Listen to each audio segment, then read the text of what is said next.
Orlando we first meet, a fine young man of noble blood, whose brother is a cheat. For when Orlando was quite young, his father often died. That's when his brother Oliver deceived his dad and lied. He promised he would take good care, but instead he did neglect. He made Orlando miserable and wanted his life wrecked. He wouldn't let him go to school, but Orlando still prevailed. He had grace and charm and dignity, which means Oliver had failed.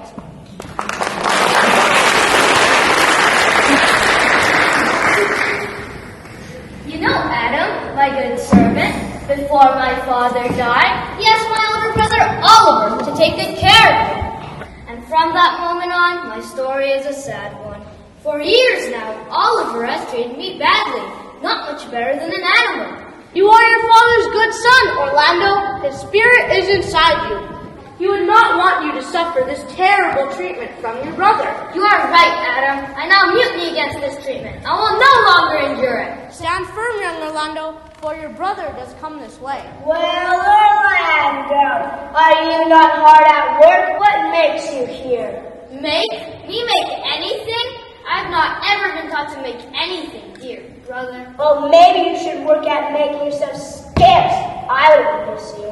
I warn you, Oliver. The spirit of my father grows strong in me. I will no longer endure your poor treatment. Do not lay hands on me, villain. How dare you? I'm no villain. I have every right to become a gentleman instead of a peasant. I demand the money my father left for my future.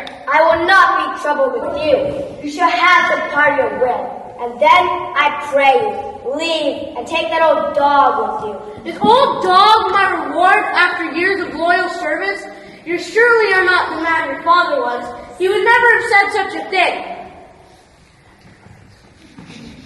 So, Orlando, you think you can stand up to me? Well, I have news for you. You will get no money from me, nor will you be in my way any longer.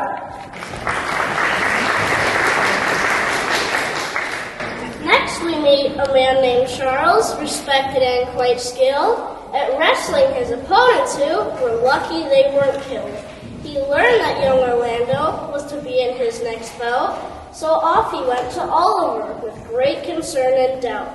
But wicked Oliver did love that Orlando might be killed, so he sent Charles on his way, his head with lies now filled.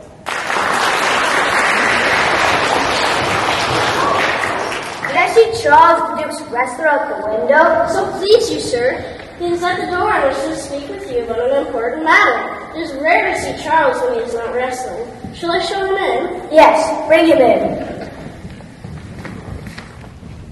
Good morrow, sir. Good morrow to you, Charles. What's the news from the palace? Well, the old Duke has been banished by his younger brother, Duke Frederick. He's been exiled to Arden Forest with some of his men.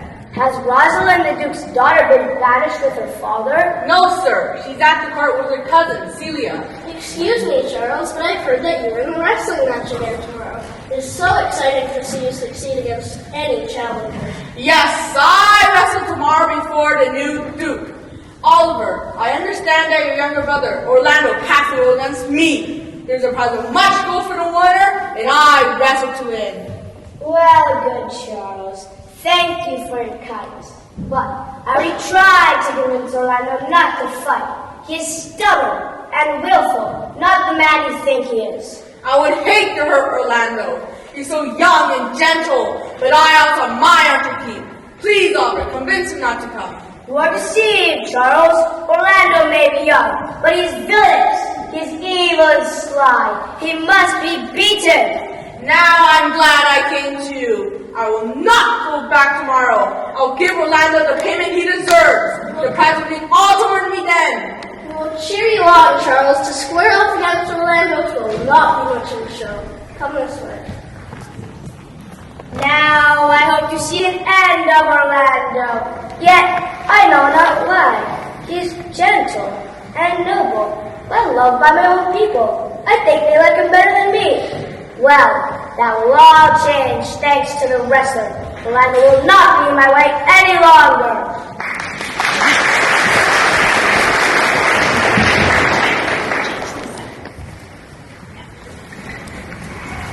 Let's shift our sights to a palace, where Duke has great renown for tricking his older brother, which drove him out of town. This poor good Duke was exiled. He lived out in a wood called Arden Forest with his men, just like Robin Hood. The good Duke's daughter, Rosalind, was what he left behind. She and her cousin, Celia, were friends of the closest kind. Though it was Celia's dad that banished the good Duke from his court, dear Rosalind forgave her cuz she was really a good sport. But Rosalind did miss her dad most every single day, and Celia tried to cheer her up in every kind of way.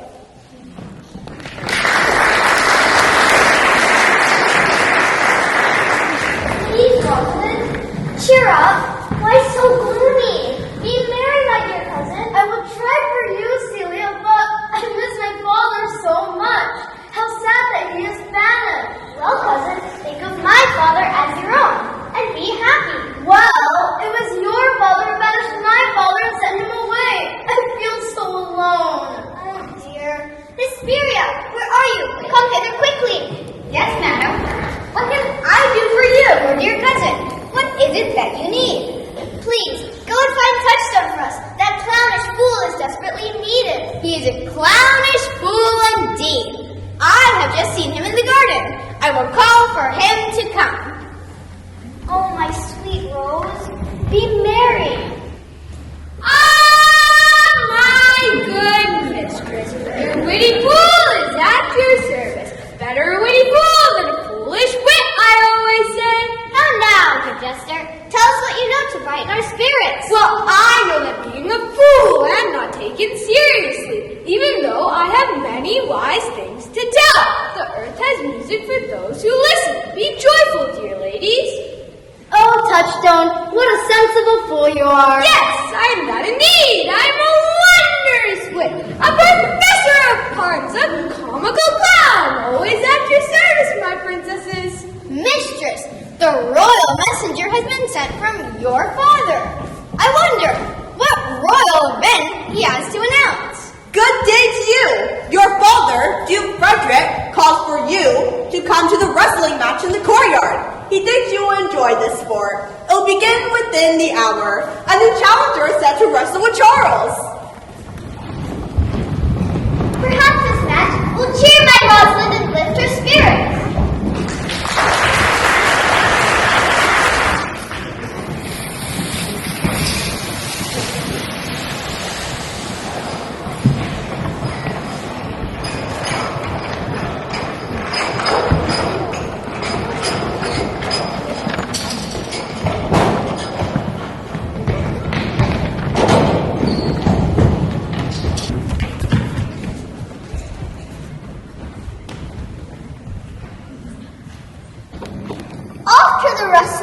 They went, but they were shocked to see that Orlando looked so tiny, to be crushed just like a flea. Celia's dad, the wicked Duke, asked the ladies if they tried to persuade Orlando not to fight, because he was sure to die. When Orlando met the ladies, he was flattered by their caring, and Rosalind fell quite in love, because he was brave and daring.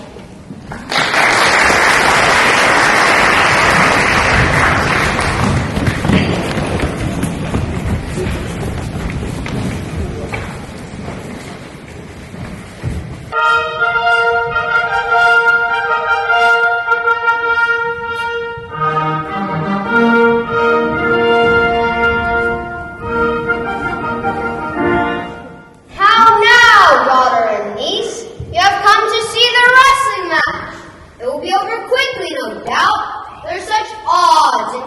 of Charles. I pity the challenger.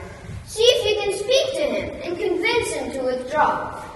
Please, I encourage you to speak with this young man. We've already had 3 matches today where Charles has been the victor. His opponents did not fare well at all. He was pitiless. Call him here then, Monsieur Lebeau. Young challenger, the princess wishes to speak with you about your match. Charles has shown himself to be most cruel to his opponents. They are worried for your safety. I will speak to them with all respect and duty.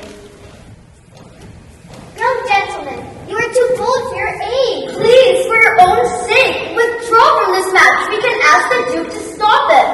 Fair princesses, punish me not with your concern. I would much rather use some good witches as I go into this match. Besides, if I don't make it, there's no one who would miss me. What little strength I have, I send it with you. And mine too. Say this, sir.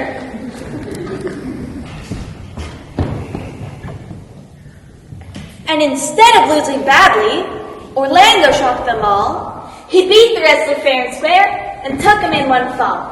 Unfortunately, the wicked Duke learned Orlando was the son of his enemy, Sir Roland, so his praise was lost, not won.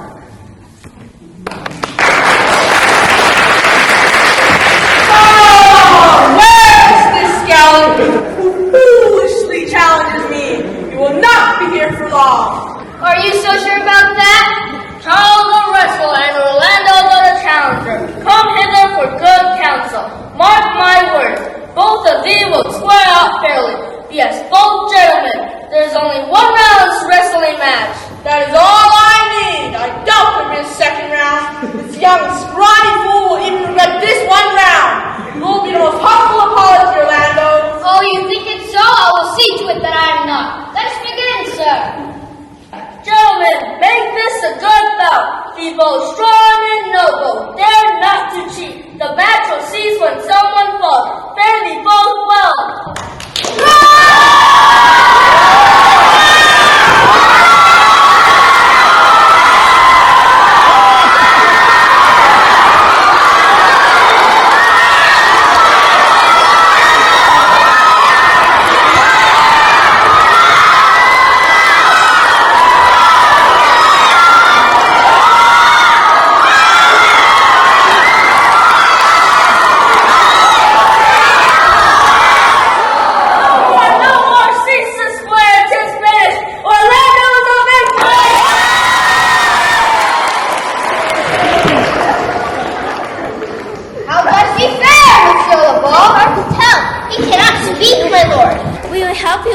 Sir, what a shock to see he is beaten. Lead him away. It's such a hard sight to see.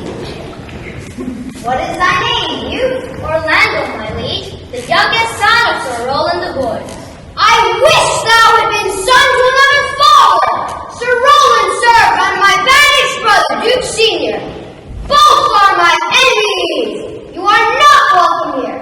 Fare thee well.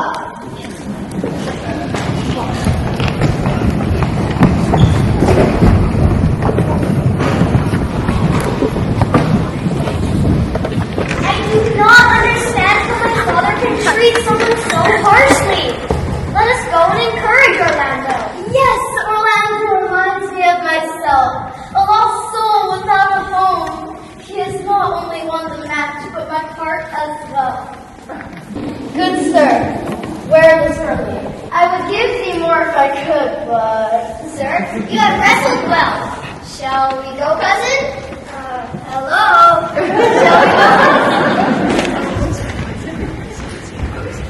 What passion hangs upon my tongue? Can I not say thank you? I can only look at her.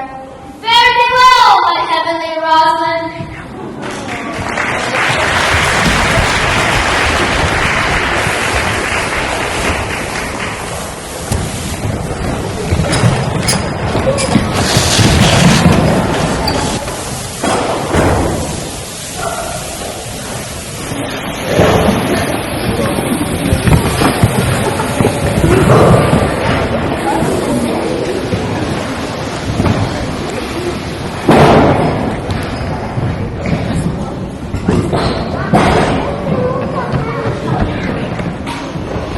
The wicked Duke did not stop there. He turned his rage upon dear Rosalind. He said, "Leave this palace, now be gone." Well, Celia did try her best to change her father's mind, but when he would not hear her plea, she left it all behind.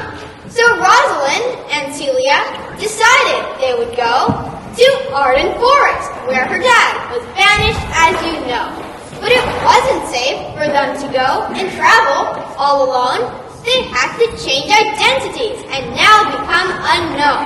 So Rosalind and Celia dressed up so they would pass as a brother and a sister, a country boy and lass.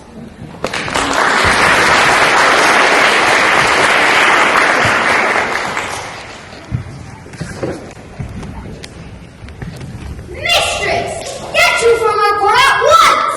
Me, uncle, I do beseech your grace. Tell me, what have I done wrong? Thou art your father's daughter. There's enough.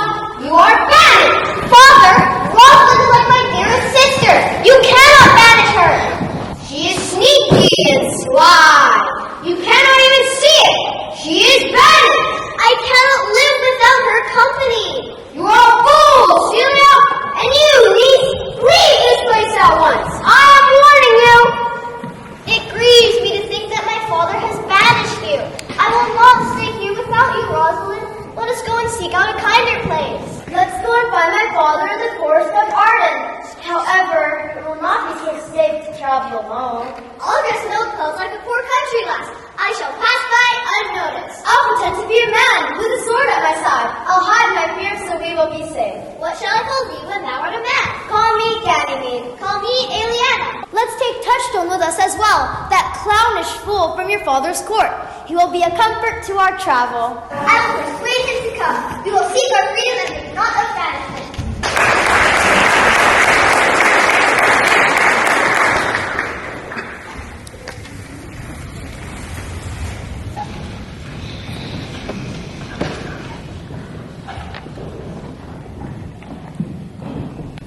The banished Duke did contemplate the state that he was in. He saw that life was better here. His laws turned to a wave. He didn't miss the pompous court where dukes and kings do sit. Their lives are empty and quite fake. He didn't miss it a bit. In Arden Forest, men were free to live without a care. They hunted wild deer as sport and savored the fresh air.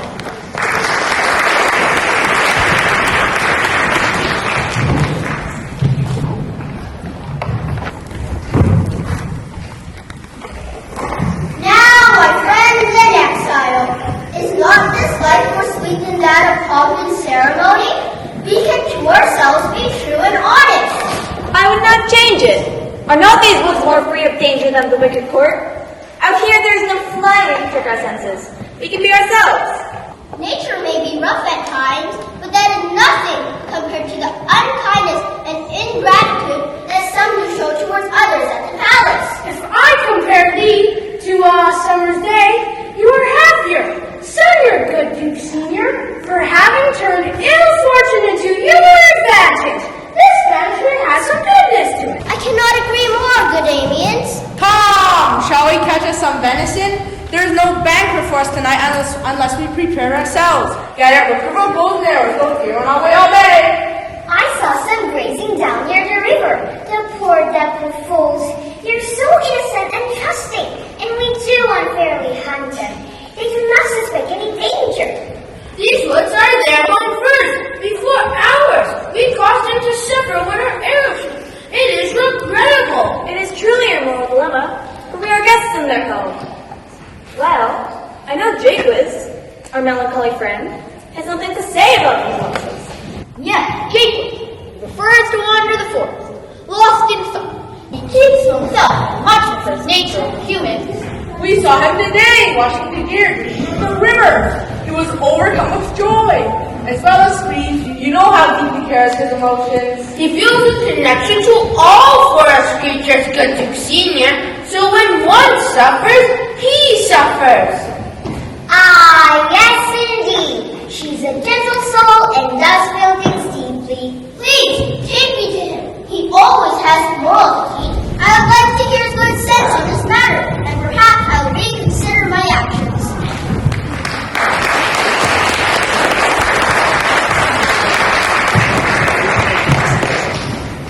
Now we catch up with the trio. They're far along the trail. They've helped each other all the while, but now their spirits start to fail.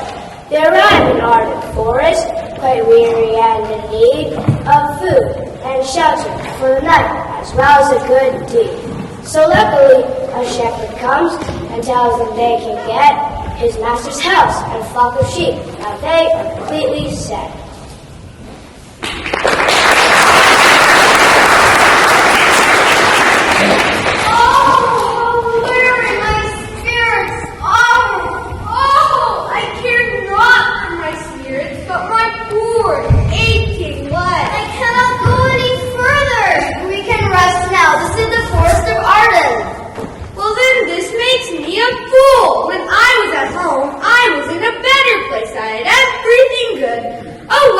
Travelers must be content. Look who comes this way. 3 shepherds of Arden Forest in serious talk. Let's rest for a moment. This is the way to make her scorn you still. You must be patient, Sylvius. The course of true love never did run smooth. Oh, if you only knew how my heart aches! Love! No one has loved as I! Well, I can guess. Believe me, I have loved, but not that old. I understand. To love so heartily can feel foolish and painful. Or maybe you do know. I thought only I was suffering this heartache. How many ridiculous things have you done for love? Probably 1,000 that I've forgotten. Couldn't forget if you had truly loved. Sylvius, we understand. Really, be patient. I cannot. You have not truly loved if you think so. I will sing from the treetop. Oh, Oh, Audrey, we that loved in the strangest things. I agree. And now I must attend to my goats. Good morrow, fair Corin. Poor shepherd, you have any food would be almost baked to death. For your sakes, I wish I had better fortune to offer you. But I'm only a shepherd, but I do know that my master is getting ready to sell his cottage and flock of sheep. Wonderful! We will buy your master's cottage and flock of sheep. We will pay your wages if you stay in tent for us. I like this place. Come and see the cottage. I will faithfully serve thee if you buy it.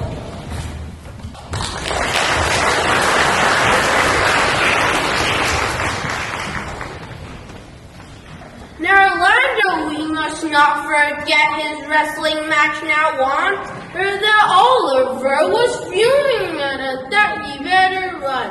His life depended upon it, and so he stole away. His servant and Orlando went to Arden without delay.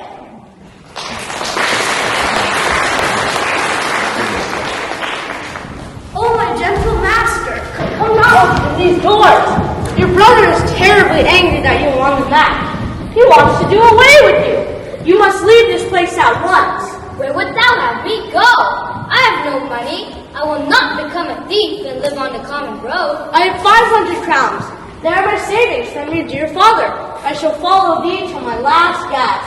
Let us seek out the good Duke and his men in Arden Forest. We'll go along together and make out a humble living.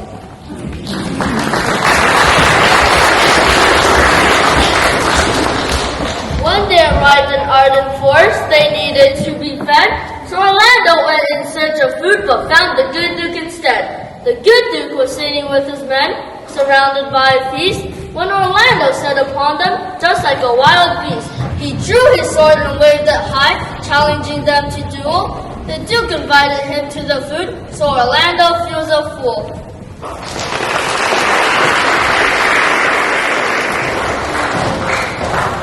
Master, I can go no further. I die for food. Come, Adam, rest here. Cheer thyself a little. I will go search for food.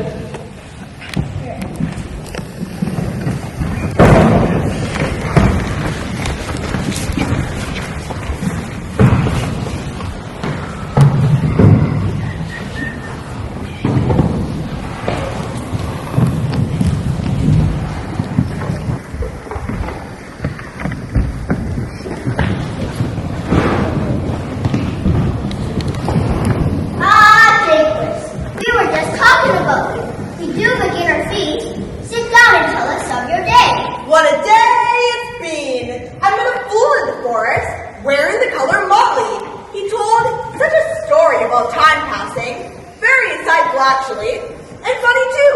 Hearing a fool speak so wisely made me laugh non-stop for an hour. Oh, what a noble fool, a worthy fool. I too will love a molly-colored coat. How amusing for you, Jaquez.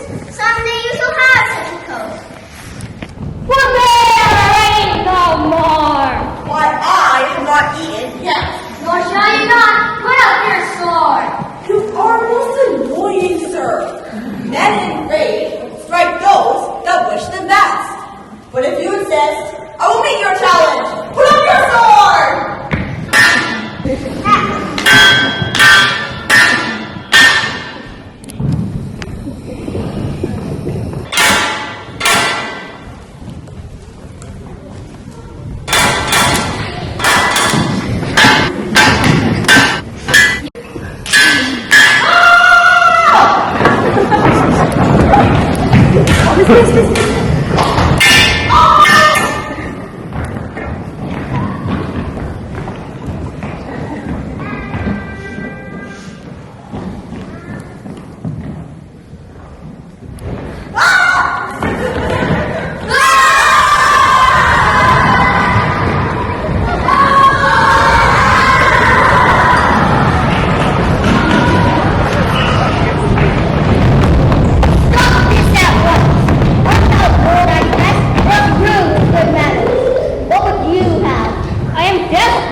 Then sit down with us and feed. Good manners to get too much further around here.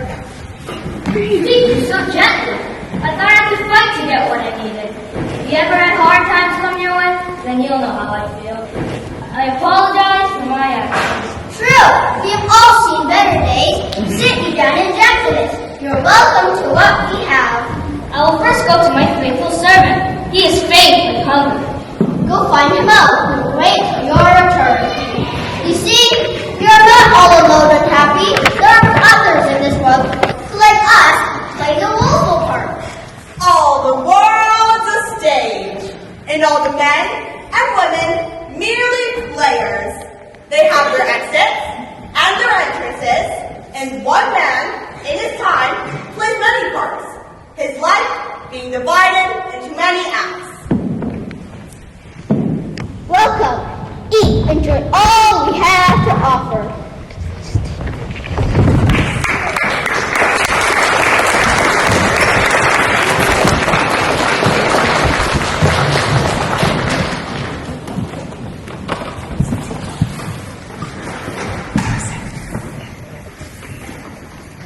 When the good Duke learned Sir Roland was Orlando's father dear, he welcomed him with open arms to live in the forest here. So now Orlando went about with Rosalind in mind. He even carved her name on trees and left love poems behind. Of course Orlando did not know that Rosalind was near. Disguised as Master Ganymede, his love she did hold dear.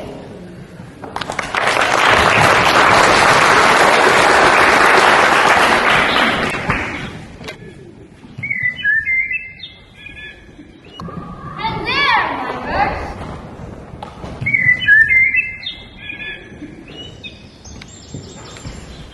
In witness of my love for Rosalind, let me breathe in my book.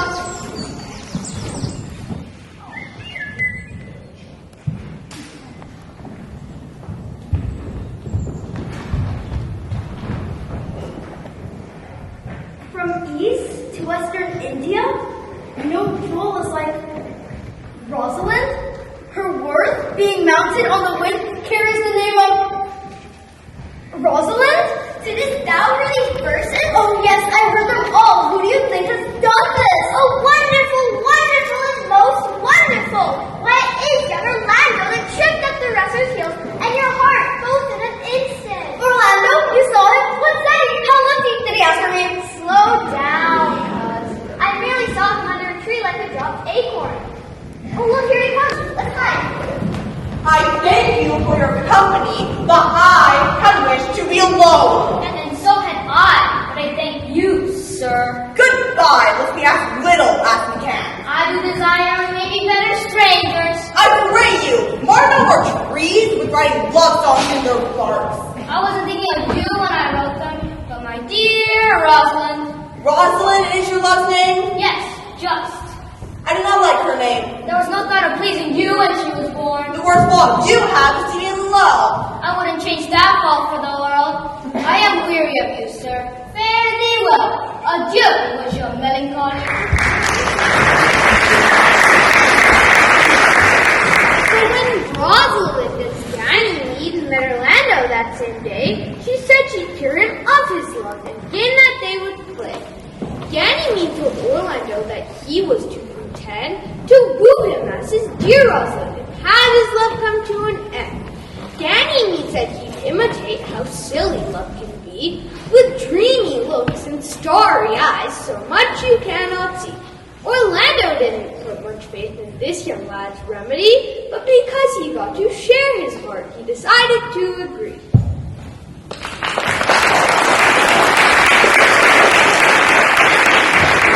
How do I know his heart to be true? How can I test his love to be sure? To play a game with him. After all, he does not know it's you in this disguise. Yes, I will play a game with him. He'll think I'm a boy. Good day, sir. Have you seen a man who haunts the forest, that abuses our trees of gardening? Rosalind in the bark. If I could meet this man, I'd give him a remedy and cure him of this love sickness. I am he that is so love-struck.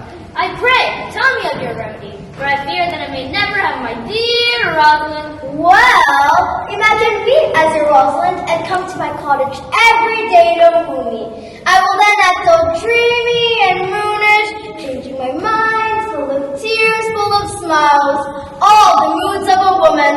I'll drive you from this mad humor of love to just plain madness. I will not be cured, you. I would cure you if you would but woo me as your Rosalind.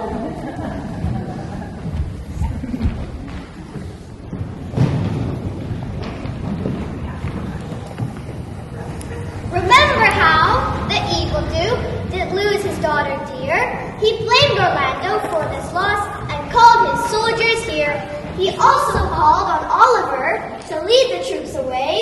Go search and find Orlando. Bring him here today. But luckily for Orlando, he never did get caught, for Oliver did change his mind from a lesson he was taught. While searching out along the trail, he met a wise man who revealed the error of his ways, his love he did renew. The soldiers did return quite quick, their mission was cut short. They marched back to the evil Duke and gave him their report.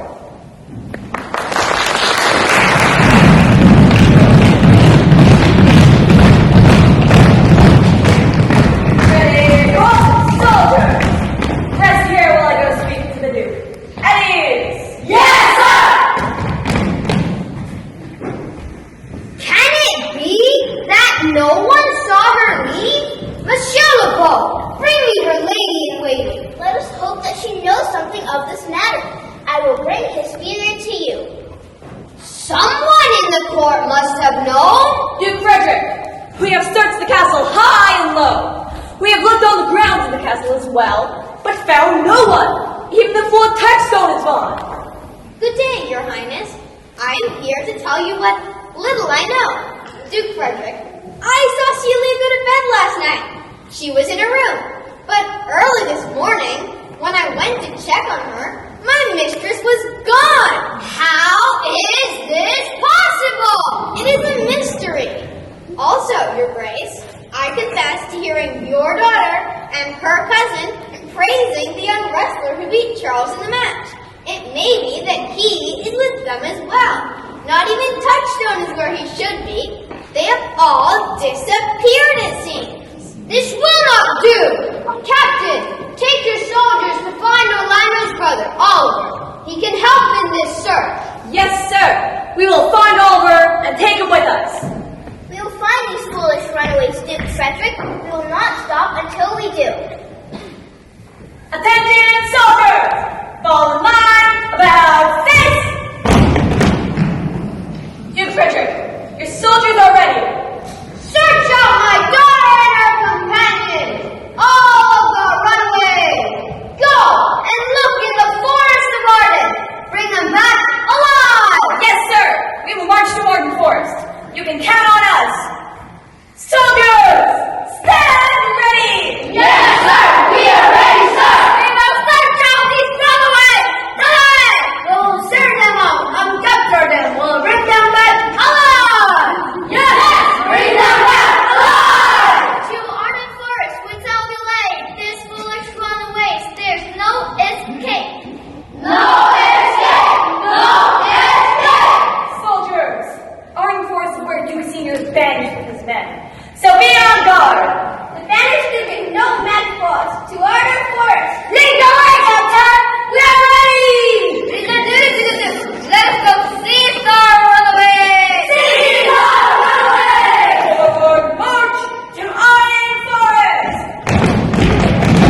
but she thought he was slime. The scornful Phoebe turned her sides by accident, you know. To Ganymede her heart did race, her love began to grow. Oh, Phoebe! Sweet Phoebe! Sweet Phoebe! Oh, my Phoebe! Do not scorn me so! Do not turn me away in bitterness! But come not thou near me! I do frown on thee with all my heart! Oh, Phoebe! I am wounded by your words! Show me the wound my words have made! I hurt thee not! Oh, Phoebe! If you ever fall in love, then you know the wounds that love there would make. But until that time, stay away from me! I pray you, such harsh words. Must it be so proud and pitiless? Why speak such mean words? Sweet youth and gentle soul, I would much rather hear yours delivered than have this man moving any day. I beg you to not fall in love with my anger, for I am more false than you know. You are followed by a faithful shepherd. He is blind in love. Look to him. Now I know what you mean when you say you never loved, so you call it love at first sight. I would help you if I could. Tomorrow, meet me together, and you'll know why. Maybe never!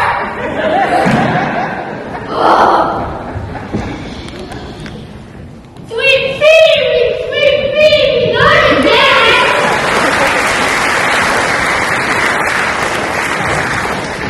And touched and fancied Audrey, who was a country lass at heart. He even said he'd marry her when she and William were apart.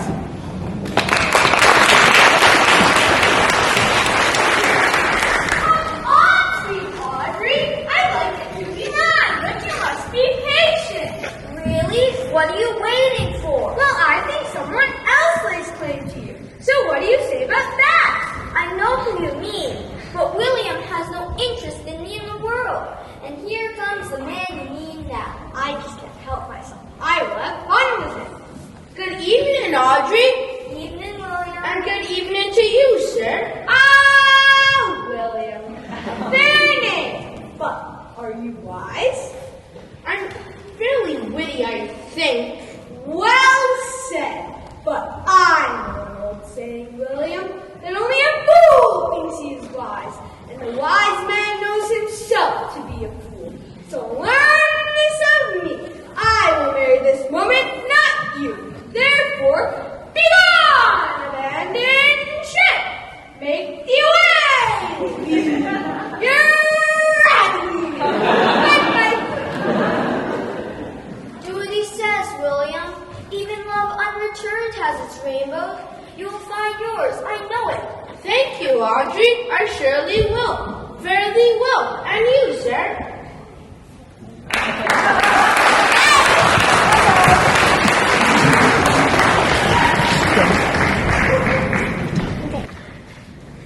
Now Orlando had to meet the Duke for lunch at 2 o'clock. He promised he'd be back soon, but instead got quite a shock. While walking through the forest, he spotted someone sleeping. A snake was wrapped around his neck, and a lioness was creeping. Right then the man started to move, and the lioness did leave. Orlando saw his brother's face. It was Oliver, the creep. The Orlando was quite tempted to let his brother die. His kind heart soon took over, and there the lioness did lie. When Oliver saw it was Orlando to his aid, he begged forgiveness and felt guilt for all the trouble he had made.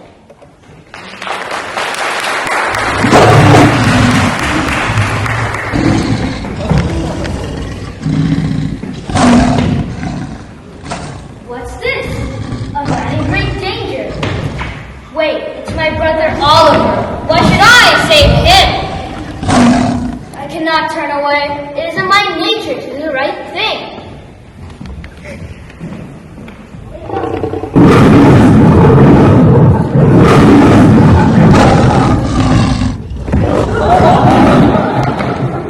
Orlando, I owe you my blood.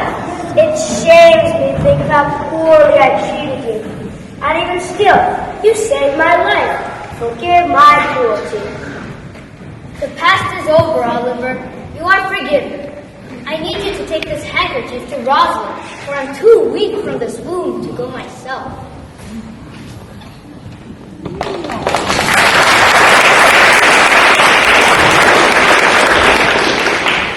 Orlando's arm was deeply gashed by the lioness, you know. So he sent Oliver to tell Ganymede he wouldn't show. When Oliver found Ganymede and Eliana in the wood, he told them of the fateful fight and showed them Orlando's blood. Well, Ganymede fainted from the fear, turning as white as a dove, while Eliana and Oliver fell instantly in love.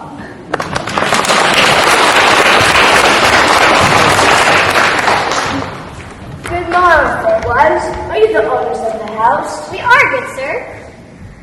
Orlando just sent his tidings to you both and apologizes for his absence. He also sends this bloody handkerchief to his Rosalind. What are we to understand by this? When Orlando left you last, he happened upon a man sleeping under a tree. He was in great danger. Not only was the snake slithering near, but a lioness leapt out of the trees. Orlando rescued the man, his brother Oliver. Oh, I've heard of how cruel a man Oliver was to Orlando. Was it you he rescued? Yes, it was I. But all is forgiven. I've come to give Orlando his rightful inheritance. Oh no! You look so pale, Ganymede. Good sir, please help me. I need to take him home. Anything I can do for you would be my heart's pleasure.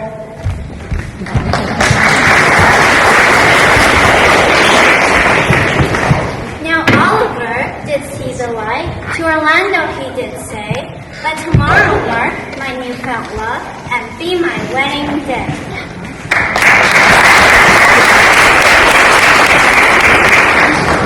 Is it possible, on just meeting Eliana, that you should fall in love? Yes, it's true, and she feels the same way. I have her consent. You have my consent too. Let your wedding be tomorrow. I'll invite the Duke and his followers.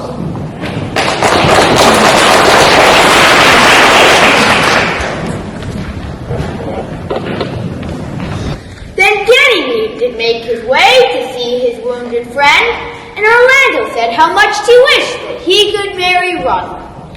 Ganymede said if he did love Rosalind so true, by magic he could marry her the next day at around 2.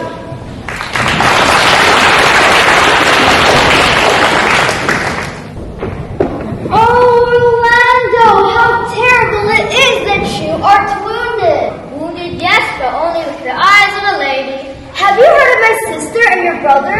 No sooner did they look than fell in love, and now to marry. They shall be married tomorrow. I wish them all the happiness, but at the same time, it makes my heart heavy not to have my Rosalind. Is your heart as true of love as you say? Aye, my love is true. Well, believe me when I say that when your brother marries Eliana, you shall marry Rosalind. I know a magician who taught me some powerful magic. Since you truly love Rosalind, then when your brother marries Eliana, you shall marry Rosalind. Do you really mean it? I do. I will bring Rosalind to you tomorrow.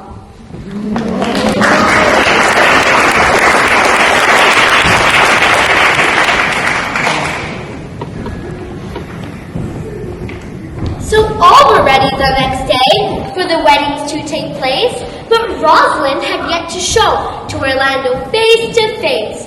Just then when Ganymede did come towards the Duke to ask if he'd give consent to Rosalind so they could get on with the task.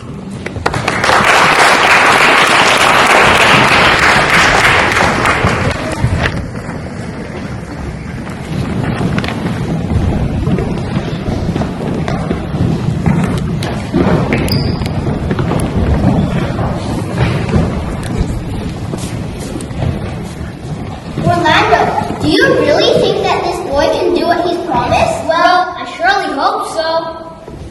Good day, Duke Senior.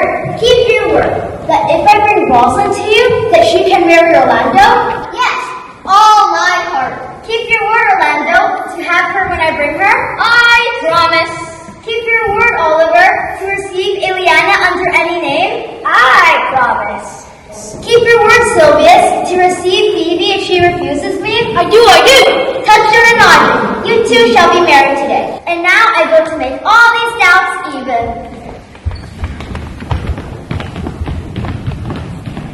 So Ganymede did quickly switch back into Rosalind, and Aliena was once more Celia, her good friend. Such a surprise did not last long, for Rosalind confessed how they did manage to survive. They really had been blessed.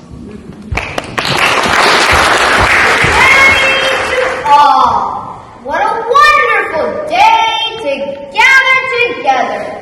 The bonds that were once torn apart have now been brought together.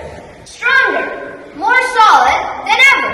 There is happiness all around us. It is my honor to attend this joyous event, good Duke Senior.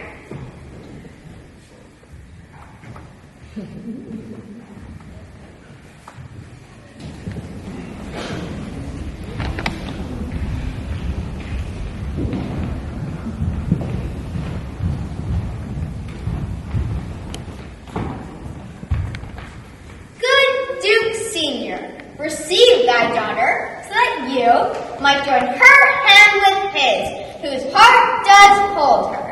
To you I give myself, for I am yours. If there be truth in sight, you are my daughter, and my niece. To you I give myself, for I am yours. If there be truth in sight, you are my Rosalind. Oh, Uncle, I am so happy for this day. Well, I'm not.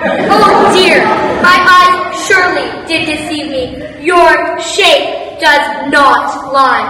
So my love, goodbye. I can happily eat my words. Now you have won me over. My promise is to you. Oh, Phoebe, that's music to my ears. My heart does feel like sunshine after it. I am yours. Welcome. Let no one who loves be unhappy. We will all celebrate this joyful event. And so it goes that just before the wedding did take place, a messenger announced to all there had been a change of face.